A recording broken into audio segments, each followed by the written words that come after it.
Good morning বন্ধুরা, পূজা Bangla daily ব্লগে তোমাদের সবাইকে অনেক স্বাগত, অনেক ভালোবাসা জানিয়ে আজকে নতুন আরেকটি ব্লগ শুরু করছি। তোমরা সবাই কেমন আছো? আশা করছি সবাই ভালো আছো, সুস্থ আছো। আজকে ব্লগটা যে যেখান থেকে দেখছো তাদেরকে অসংখ্য ধন্যবাদ আর ভালোবাসা নিয়ে আজকে ব্লগটা শুরু করলাম। এখনও বেছানার মধ্যেই রয়েছি। উঠেছিলাম একবার, উঠে আবার যে মামা কাঁদছিল, তো আসলাম আবারও। আমার না ভীষণ ঠান্ডা লেগেছে, একদম নাক ঠাক সব বন্ধ হয়ে গেছে, ভীষণ ঠান্ডা লাগছে। তো পুরো নিঃশ্বাস নিতে পারছি না, এরকম এইটা বন্ধ হয়ে গেছে পুরো। আর বাবু উঠলো, বাবু উঠে এই যে বাবু এসে এখানে বসলো। আমি এখন যাব বাইরে, ওর বাবা এতক্ষণ ছিল, ওর বাবা গেল বাইরে, তো আমি বললাম তুমি আসো, তারপর আমি বেরোই। কারণ ও একটু পরপর উঠে যায়, কালকে সারা রাত ঘুমোই নেই, একটু পরপর খালি চিল্লাচিল্লি হুলস্থুল। আর পাপার ওদিকে ঘুরে পাপাকে মারছে, এরকম এরকম করছে। পাপা তো সেই ঘুম জানেই না কিছু। আর এখন হলো পড়ে পড়ে ঘুমাচ্ছে। সারা রাত আমি ঘুমোইনি কালকে, এরকম দুষ্টামি, খালি দুষ্টুমনি। কালকে রাত্রে আমার ঘুম হয়নি। তো এখন ও ঘুমোচ্ছে, ঘুমোক, আমি যা কাজগুলো করি। তো চলো তোমরা ব্লগটা দেখতে থাকো। এই যে আমাদের দুষ্টুমনি এখানে ঘুমোচ্ছে, আর এখানে যে ড্রাগন দিয়ে বাবু খেলছে, আর ও ঘুমোচ্ছে। তো চলো ও ঘুমোতে থাক, ও খেলতে থাক, আর আমি বাইরে গিয়ে আমার কাজগুলো সেরে আসি। হয়ে গেল আমার ঘরের কাজবাজ কমপ্লিট। এবারে আমি যাচ্ছি একটু দোকানে, কারণ পায়েস রয়েছে, সকালের খাবার কিছু বানাইনি, পিঠে পায়েস সবই রয়েছে। তো বললো কি যে মুড়ি দিয়ে পায়েস দিয়ে খাবো। তো কাজ করছিল, কি জানি কাটছে, রড কাটছে। তো আমি ভাবলাম যে তাহলে আমি নিয়ে আসি, বাবু ওর সাথে সাথে কাজ করছে। তো আমি দোকানে যাই, মামামের জন্য একটা প্যাম্পার্স নিয়ে আসি, আর হলো মুড়ি নিয়ে আসি। কারণ হলো প্যাম্পার্স লাগবে, এই আজকে ভীষণ ঠান্ডা। আর হলো একটা কাপড়ও শুকোয়নি কালকে, মানে সকাল থেকে প্যাম্পাস ট্যাম্পাস পরাইনি, তো ছিলই কাপড় দিয়ে সেই জন্য এখন হলো প্যাম্পাস লাগবে, কাপড় নেই ওর। তো এখন যাচ্ছি দোকানে, আর দোকান থেকে হলো নিয়ে আসবো। তো চলো যাই দোকান। ভীষণ ঠান্ডা বাইরে, ভীষণ ঠান্ডা, ঘরের থেকে বাইরে বেশি ঠান্ডা। হাওয়া দিচ্ছে মাঠের মধ্যে, একদম চারিদিক দিয়ে ফাঁকা মাঠে না, ভীষণ হাওয়া আসছে, সেই জন্য আরও ঠান্ডাটা বেশি লাগছে। তো চলো এখন দোকানে যাই।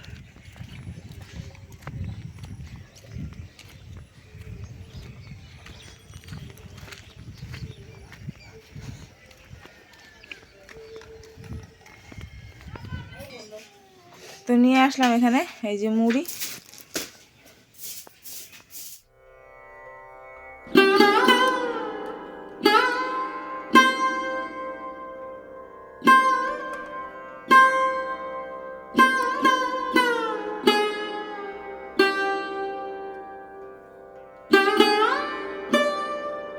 তো মুড়ি নিয়ে এসে ওর জন্য মুড়িটা বাড়লাম, আর ও বললো যে বেশি হবে, তো একটু কম করে দিলাম।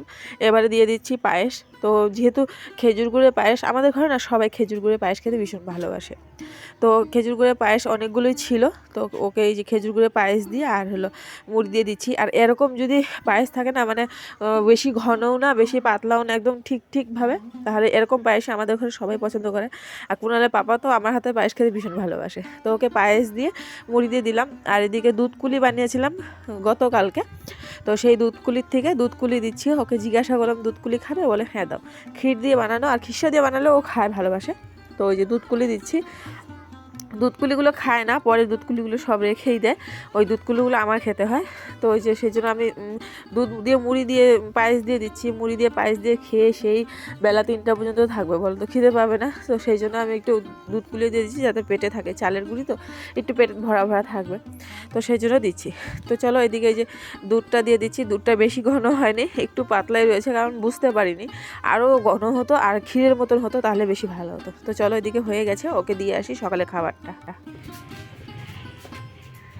তো এখানে দুধপুলি, এই ঢেকে দিই, এখানে দুধপুলি রয়েছে, দুধটা ঘন হয়ে গেছে। আর পুলিগুলো জানি না কেমন হয়েছে, কেউ খায়নি, কালকে করেছিলাম, কালকে তো কেউই খায়নি।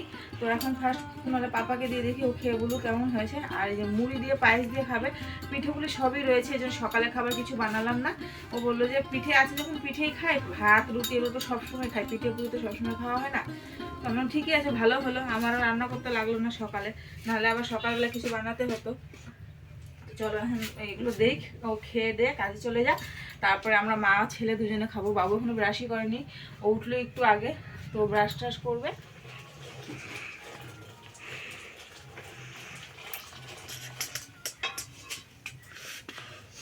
ডাল বসিয়ে দিয়েছি এদিকে, ডাল হয়ে গেছে, এবার ডালে কাটা দিয়ে দিলাম, ডাল নামিয়ে ভাত বসিয়ে দিব। মামা ঘুম থেকে উঠে নেই, ঘুমোচ্ছে এখনো, তো ভাবছি রান্নাটা সেরে নিই, যতটুকু পারি করে নিই, কারণ ও উঠলে পরে তো আর রান্না করতে পারবো না, ওকে তেল মালিশ করা, পরিষ্কার করা, তো সেই জন্য যতক্ষণ ও ঘুমোচ্ছে ততক্ষণ ভাবছি রান্নাটা সেরে নিই। তো ডাল হয়ে গেছে, এখন ভাত বসিয়ে দিই, ভাত হয়ে গেলে পরে আলু সেদ্ধ বসাবো। আমার ছেলে কদিন থেকে বলছে মা আলুদম খাবো, আলুদম খাবো, তো ভাবছি আজকে ওর জন্য একটু আলুদম করে দেবো। আর গাছের থেকে এক দুটো ডোগা কাটবো, ডোগা এনে তরকারি করব। তো কালকে যেহেতু ভাজা আর ভাত ডাল করেছিলাম, তো কুনালে পাপা না খেয়ে মানে ভালো লাগেনি, ওর একটা তরকারিতে ভালো লাগে না খেয়ে, যতই হোক 3-4 পদ করি যে, সেই জন্য তো ভাবছি আজকে একটু রান্না করবো, জুতে যাতে রান্না করব। তো সেই জন্য হলো ওই যে ডালটা আগে পটাপট বসে আমি ভাতটা বসিয়ে নিই। চলো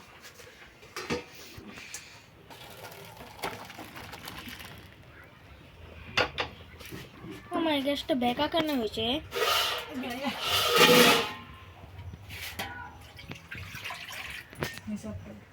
সকাল থেকে তো এক ফোঁটা রোদ নেই, মানে রোদের যে চেহারাটা সকাল থেকে এক ফোঁটাও দেখিনি। তো অনেকগুলো চালের গুঁড়ি ছিল কালকে, অনেকগুলো চালের গুঁড়ি মানে রয়ে গেছে, পরশু দিনকে যে পিঠে করলাম অনেকগুলো চালের গুঁড়ি রয়ে গেছিলো। তো ভেবেছিলাম যে আরও কিছু পিঠে করব তখন লাগবে, তো দেখে লাগেনি। তো অনেকগুলো চালের গুঁড়ি এখন কি করব, বেশি দিন যদি প্লাস্টিকে রেখে দিই তাহলে নষ্ট হয়ে যাবে। তো সেই জন্য না একটু কুলার মধ্যে দিয়ে আর একটু হলো নেড়ে চেড়ে দিচ্ছি যাতে হাওয়া বাতাসটা লাগে একটু। তো ওদিকে চালের গুঁড়িটা নেড়ে চেড়ে দিয়ে তারপরে ভাবলাম যে দুপুরে রান্না বান্না করার জন্য লাইট ডোগা কেটে নিই। এখন শীতকাল, লাইট ডোগা সেরকম মানে শীতকাল তো আছে বটেই, কিন্তু যে শীতকালে যে লাইট ডোগাগুলো বড় হওয়া সেরকম হবে না, কারণ হলো এখন যেরকম ঠান্ডা পড়ছে লাইয়ের পাতাগুলো বড় হবে না, এরকম অবস্থা চিমসিয়ে যাচ্ছে। তো সেই জন্য ভাবছি যে ডোগাগুলো কয়েকটা করে কাটি, রান্না করব। তো এই যে 2-3টা ডোগা কাটবো, বেশি কাটবো না, 2-3টা মতন ডোগা কেটে তারপরে রান্না করব। আর এখন কয়েকদিনই আরও ভালো লাগবে ডোগা, তারপরে কিন্তু লাইট ডোগা খেতে ভালো লাগবে না। তো চলো এখান থেকে আমি কিছু লাইট ডোগা কেটে নিলাম আর 1-2টা পাতা কেটে নিলাম। লাইট ডোগার থেকে না যে মোটা মোটা যে পাতা হয়ে যায়, অনেক বড় বড় হয়ে যায়, তার মোটা মোটা যে ডাঁটিগুলো থাকে সেগুলো ডালের মধ্যে দিলে কিন্তু ওগুলো ভালো সেদ্ধ হয়, আর তরকারির মধ্যেও সেগুলো দিলে কিন্তু ভালো সেদ্ধ হয়। যতটুক না তোমার এই ডোগাটার থেকে ওটা খেতে বেশি ভালো লাগে। আমি তো বেশিরভাগ যখনই আনি ডোগা পাতা তখনই না ওই পাতাগুলো থেকে নিয়ে আসি, পাতাগুলো আমি ডালের সেদ্ধ দিয়ে দিই, আর এই ডোগাগুলো যেগুলো থাকে সেগুলো তরকারিতে দিয়ে দিই। তোমরা এরকম করে খেয়ে দেখো, দারুণ লাগবে কিন্তু। তো চলো এদিকে আমার ডোগা কটা তোলা হয়ে গেল, আবারও দেখছি যে আরও কিছু আছে নাকি, তো আর নেই, যেটা আছে তুলে নিয়েছি, চলো নিয়ে যাই এবার। তো বন্ধুরা সকালে খাওয়া দাওয়া খেলাম, আমি খেলাম হলো এই সাদা পিঠা দিয়ে, একটা সাদা পিঠা আর একটু পায়েস খেলাম, বাবু খেলো সাদা পিঠা দিয়ে, তারপরে হলো পায়েস, নাড়ু আর 2টো কুলি পিঠা বাবু খেলো।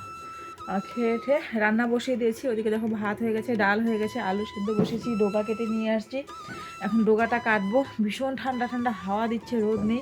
মোবাইলে দেখলাম নাকি বৃষ্টি হবে আজকে, বৃষ্টি হওয়ার কথা আছে, মানে ছিটাফোঁটা হয়তো বৃষ্টি হবে, গ্যারেন্টি নেই, হতেও পারে নাও হতে পারে। তো বৃষ্টি যেহেতু নেই না, সেই জন্য মনে হচ্ছে মানে কোথাও হয়তো এই বরফ পড়ছে বুঝি, শিলং বা দার্জিলিং এদিকে কোথাও বরফ পড়ছে, এই জন্য এরকম হলো। আমাদের এখানে কুয়াশা ভর্তি আর ভীষণ ঠান্ডা ঠান্ডা হাওয়া দিচ্ছে। তো মাম্মাম ঘুমিয়ে রয়েছে, উঠেছিল একটু খাইয়ে দিলাম, খেয়েটে আবার ঘুমিয়ে পড়েছে। কাল তো সারা রাত্রেও ঘুমোয়নি, সেই জন্য ওর ভীষণ ঘুম চোখে, তো ঘুমোচ্ছে। বলে না বাচ্চারা জাগায় আর দিনে ঘুমায়, মাদের আর ঘুম নেই, সেই হয়েছে। আমার আর ঘুম নেই চোখে, আমার ঘুম পাচ্ছেও না এখন কারণ কাজ করছি তো, আর রোদ থাকলে ঘুমটা পায়, রোদ না থাকলে ঘুম পায় না। তো সেই জন্য ও ঘুমোচ্ছে, আমি ভাবছি যে রান্নাটা সেরে নিই, সেরে তারপর ওকে তেল মালিশ করব। কারণ হলো এখন যদি উঠিয়ে তেল মালিশ করে দিই তাহলে আমি রান্না করতে পারবো না। ও যতক্ষণ ঘুমোচ্ছে ততক্ষণ যতটুকু কাজ হয় অতটুকু করার চেষ্টা করি। আর বাবুকে বললাম তুই পড়ছিস না, তো এদিকে ওদিকে ঘুরছিস, তাহলে আমি কোথার থেকে কি পড়া ধরবো পরে কিন্তু বলতে পারি না, মা এখান থেকে পড়া ধরেছে, ওইখান থেকে পড়া ধরেছে, আমি তো পারছি না। তো ও ভয়ে পড়তে বসছে, ওকে ধরবো আমি, মানে এই এমন এমন জায়গার থেকে পড়া ধরবো যে তখন বলতেই পারবে না, তখন জানেন বলতে না পারলে খাবে পিটুনি, সেই জন্য বই নিয়ে বসছি। দুদিন সর্ষা বাটা দিয়ে লাইয়ের ডগা চচ্চড়ি খেয়েছিলাম। তো খাওয়ার পর না আমার ভীষণ গ্যাস হয়ে গেছিলো আর মানে ভীষণ যন্ত্রণা হচ্ছিলো পেটে। তো আজকে ভাবলাম যে না, সর্ষা দিয়ে খাবো না, সর্ষাটা যেহেতু মানে সহ্য হচ্ছে না, তো সেই জন্য সর্ষাটা খাবো না। আজকে ভাবছি একটু জিরে আর লঙ্কা বাটা দিয়ে খাবো। তো জিরে আর লঙ্কাটা বেটে নিয়েছি, আর এবারে এই যে পেঁয়াজ দিয়ে আর আলুটাকে ভালো করে ভেজে নিলাম নুন হলুদ দিয়ে। এবারে ডোকাটা দিয়ে দিলাম, মশলাটা দিয়ে দিলাম। এবার চলো তরকারিটা বানিয়ে নিই। তো বন্ধুরা, আমি বসলাম খাওয়া দাওয়া করতে। কুনালের পাপা এখনও আসেনি। এখন বাজে হলো কটা বাজে, এখন বাজে হলো 4:06 বাজে, এখনও আসেনি। ফোন করলাম দুবার, বলে একটু দেরি হবে, একটু দেরি হবে। সকালে একটু মুড়ি খেয়ে পায়েস দিয়ে মুড়ি দিয়ে খেয়ে গেছে, আর কিছুই খায়নি বেচারা। কখন যে আসবে খেতে ভগবান জানে। আমি জিজ্ঞাসা করলাম যে খেয়ে তারপরে যেতা, তুমি কি কাজ আছে করার জন্য? বলে না, আসছি, একটু পরে আসছি। দুবার ফোন করলাম, বলে একটু পরে আসছি। বলছেও না কি করছে। তো দেরি হবে দেরি হবে বলছে। এখন কখন আসে, আর আমার ভীষণ খিদে পেয়ে গেছিলো। তো আর আজকে আর বসে থাকতে পারলাম না। তো এই যে ভাত খেতে বসলাম আমি এখন। ওবা কখন আসে, খায়ও নি। একটুখানি মুড়ি খেয়ে গেছিলো পায়েস দিয়ে, ওই যে তখন যে দেখালাম তোমাদের। আর এই যে দুধকুলি দিয়েছি, দুধকুলি খাইনি, রেখে দিয়ে চলে গেছে। বলে পায়েস দিয়ে মুড়ি দিয়ে খেয়ে বলে পেট ভরে গেছে। কারণ ওর কাজে যাওয়ার সময় হয়ে গেছিলো, সেই জন্য তাড়াহুড়ো করে চলে গেল। ভালো করে খেলেও না সকালবেলাটা। এখন কখন বা আসে তারপরে খাবে। আমি খেয়ে আবার ফোন করবো, দেখি কী বলে। চলো খাওয়া দাওয়া তো করে নিই। তো ওই যে লাইয়ের ডোগা রান্না করেছিলাম, আলুর দম, ফুলকপি আলু দিয়ে একটা তরকারি, আর এই যে ডাল। তো চলো খাওয়া দাওয়া করে নিই পটাপট। তো বন্ধুরা, প্রচণ্ড ঠান্ডা, যাকে বলে ঠান্ডা। ওই আসলো একটু আগে, আসার পর ভাত খেলো, খেয়ে যে এখন আমার থাম্বনেল বানাতে বসছি। ফটো সব বের করে দিলাম, থাম্বনেল বানাচ্ছে। আমার মোবাইল দিয়ে না টাইটেল দিলে সব ভুলভাল হয়ে যায়, ওই জন্য ওর মোবাইল দিয়ে টাইটেল দিই। ওর মোবাইল দিয়ে টাইটেলটা দিলাম, দেওয়ার পর ওই যে এখনও থাম্বনেল বানাচ্ছে। তো আজকেও মামামের জন্য নতুন একটা গিফট এসছে। তো মামামের জন্য আগের বার যেটা এনে দিয়েছিল ওটার বাবা এনে দিয়েছিল, আর এটা হলো আমি এনে দিয়েছি। আমি যেটা এনেছি আমার খুব পছন্দ হয়েছিল, আর এটা আমার খুব জরুরি কালকের জন্য। তো কালকের ব্লগটা তোমরা দেখলে বুঝতে পারবে কিসের জন্য। কিন্তু চলো, এইটার মধ্যে কি আছে সেটা আমি তোমাদেরকে দেখাচ্ছি। চলো আগে বের করে নিই। আমি শুধু ভাবছিলাম, টেনশন হচ্ছিল যে এটা আসবে কি না, আজকে আসবে কি নেই, আসবে কি নেই। কিন্তু না, যাক এসছে, এই জন্য আমি খুব হ্যাপি। আমি যেটা চেয়েছিলাম যে কালকের আগে আগে যাতে চলে আসে, এসছে।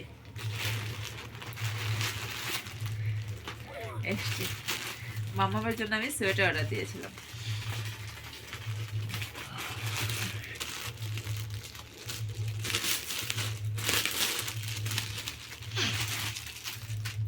আজকে যদি ফোন না করতা তাহলে ভিডিও কর।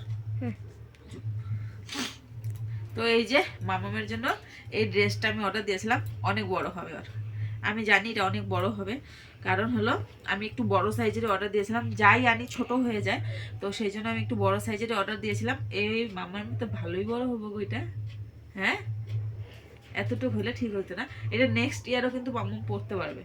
আর ভিতরে দেখো কাপড়টা খুবই ভালো, কিন্তু একটা ইসে পরাইতে লাগবো ভিতরে, একটা চুলকাবে।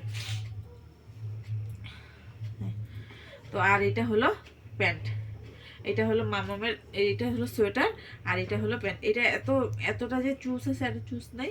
এটা এই যে এরকম হবে, এটা টেনে দিলে এরকম হবে। খুব সুন্দর হয়েছে ড্রেসটা, কিন্তু আমার খুব ভালো লেগেছে। সুন্দর হয়েছে বলছি, তাহলে তোমরা কি কমেন্ট করবে? আমার খুব ভালো লেগেছে, তোমরা অবশ্যই কমেন্টে জানিও যে ড্রেসটা কেমন হয়েছে মামামের। এটা না 1 বছরের বা 1.5 বছরের বাচ্চা পরতে পারবে, কিন্তু মামামের বহুত বড় হয়ে যাবে। তবুও আমি বড় দেখে আনিয়েছি যাতে নেক্সট ইয়ার পড়তে পারে, সেই জন্য। তো এই ছিল মামামের মাম্মামকে এই ড্রেসটা দিয়েছে। কেমন হয়েছে তোমরা কমেন্টে অবশ্যই জানিও। তো চলো এখন এটা রেখে দিই ভাঁজ টাজ করে। খুব টেনশনে ছিলাম আসবে কি নেই। আর এই যে এই ডিজাইনটা দেখতে পাচ্ছ, এই ডিজাইনটা আমি চেয়েছিলাম হোয়াইট কালারের, কিন্তু হোয়াইট কালার তো আসেনি, এসছে হলো ব্ল্যাক কালার। আচ্ছা যাই হোক, এসছে যেটা ওটাই ভালো, পরবর্তী আবার আনা যাবে।